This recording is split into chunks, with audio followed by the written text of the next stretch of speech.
Hello. Yes, I'm late, but you should really expect that with me by now. Exams all finished. I didn't do that revision Q&A thing, but let's provide some answers to a few of those questions now. In a minute, exams went alright, I think. Results January the 9th. This is the final tash as well. Donation page still open if anyone wants to send in a few coppers. Not policemen, as the queenie with the queen and the thing on the other side, or whatever your national currency. Send it to my face, please. Thank you. I was going to do it before the exams, but the exams happened and I couldn't really be asked to look at it anymore. There's a lot of revision, and then I took an arrow in the knee.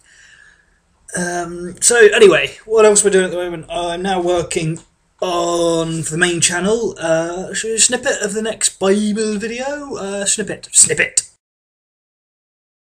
So, the questions then. I'm going to have to look up some stuff for this because it's not fresh in my head anymore, because my head is made of a wet paper bag that's been turned upside down. First question from Demo the Atheist. How many grays of radiation are you exposed to in a routine medical x-ray? First of all, that really depends on which routine medical x-ray you're going to have. Obviously, it's less for a finger than it is for like a chest or an abdo or something like that. So what a gray is a unit of absorbed dose. It refers to 1 joule per kilogram equals a gray. Doesn't really mean anything in biological terms, in terms of like how that can damage you, which needs another unit, the sievert.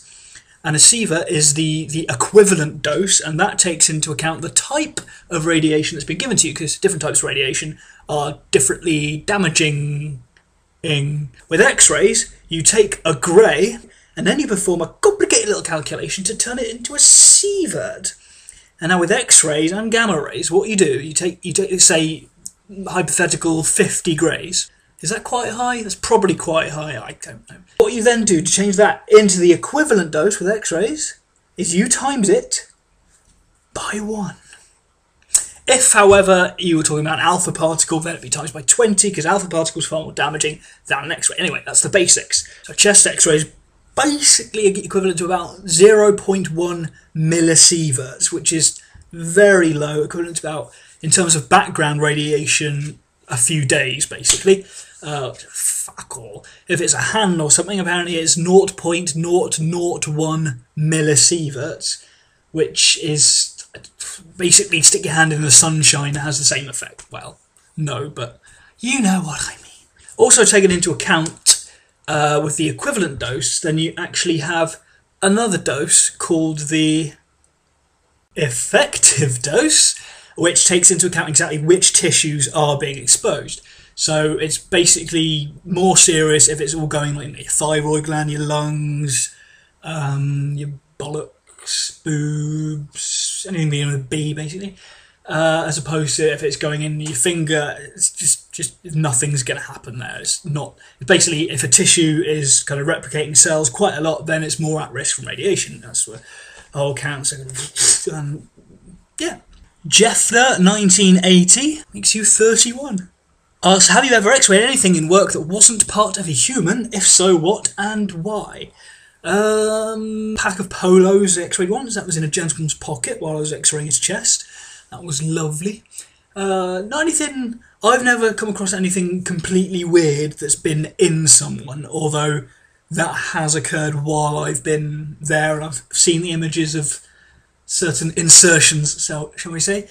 And I've heard stories about very strange things from kind of way back when, from the old radiographers telling these things. There was one, someone had a puppy. Yeah, it was dead. Rabimel123. Why do English people call it X-rays? In Germany, it's called Röntgen rays. Well, easy answer. Röntgen, the guy who no, that's wrong. The guy that discovered X-rays. His name was Röntgen, and he was a German.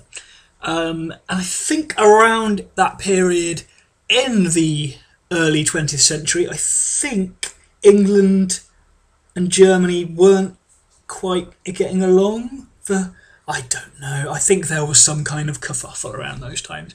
Anyway, Röntgen himself actually named them X-rays purely because at the time he had no idea what they were, and mathematically he just put X, and that's why. And England have just kept it because it's easy to spell. Jeff in 1980 again. What's the difference between X-ray machines in hospitals and the rapey scan machines you have in airports? I'll look it up. Ooh, it's interesting. Basically, from what I can make out, a normal X-ray in a hospital fires X-rays at you, and it's the same technology to fire an X-ray in both instances. But in a hospital, the X-ray will go through you and onto the image recording device, whatever that might be. If the X-ray is stopped, it won't show up. It won't darken that bit of the film, so you'll get a white light, so you'll see a bone if it stops the X-ray. With these ones in hospital, they're called backscatter ones. Basically, they detect what gets bounced off. So X-ray, so whereas a medical X-ray sees all the way through your body, sees everything. These will only see one side of you, basically whatever's bounced off you. The doses involved are absolutely minuscule with the airport ones, purely because they don't need detail. In a hospital, you need to see tiny things. These ones you just need to see like a big kind of bomb-shaped object shape metal thing that's on a person to be able to then look at the person and say what's under your trousers.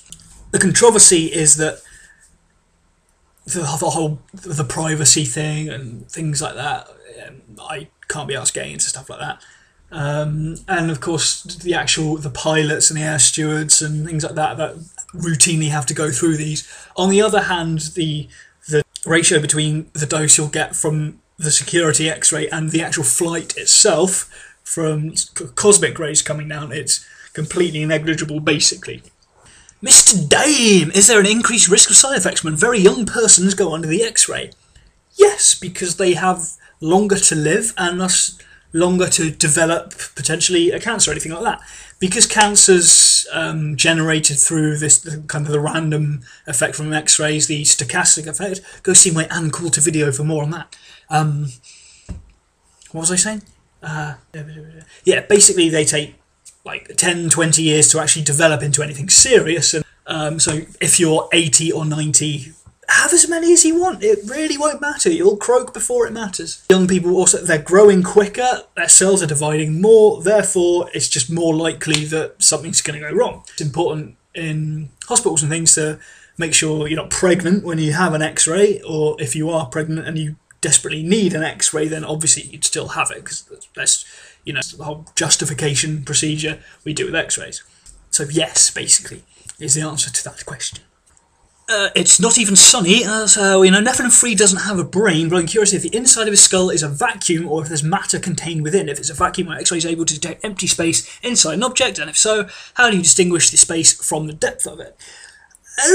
You can see empty space, especially like on the lungs and things, if you've got a pneumothorax, which is air inside the lung cavity, and the lungs collapse down, the rest of it is just empty space. With a skull, the bit where your brain is, thing is, no matter which direction you look at it, there's going to be some kind of bone in the way of it. It's like looking at empty things, which should not be empty.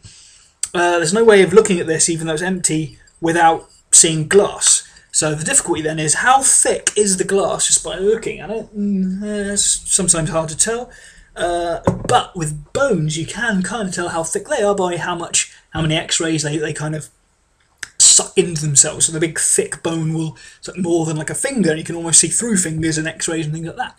So with Nephilim, what you'd have to decide is, is he just a dense skull, or is it just lack of brain entirely? It's hard to be sure. Mike bloody Scottish. What use could an X-ray be to a trainee evil genius scientist? It really depends how kind of practical you want to be with your trainee evil genius sciencing, because an X-ray generally isn't a very portable kind of device that you can take it with you on heists and things of that kind of nature.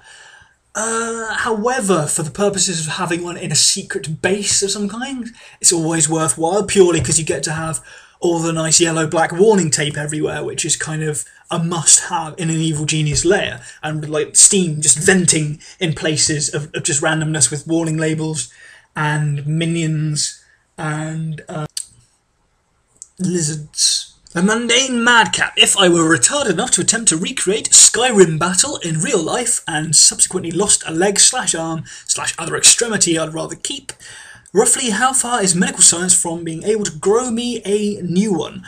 Well, if you're going to recreate a full Skyrim battle, then you've got to fully recreate the battle. That means I recommend Restoration School of Magic. Usually the quick heal spell is my favourite, tagged onto number 5 for my quick menu.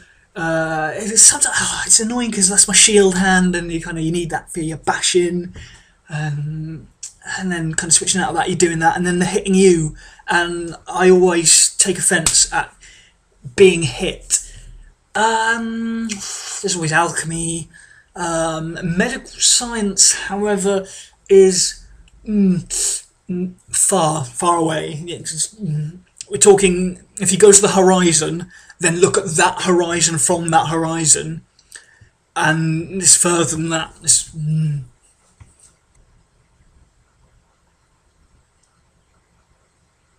Oh, right, finished.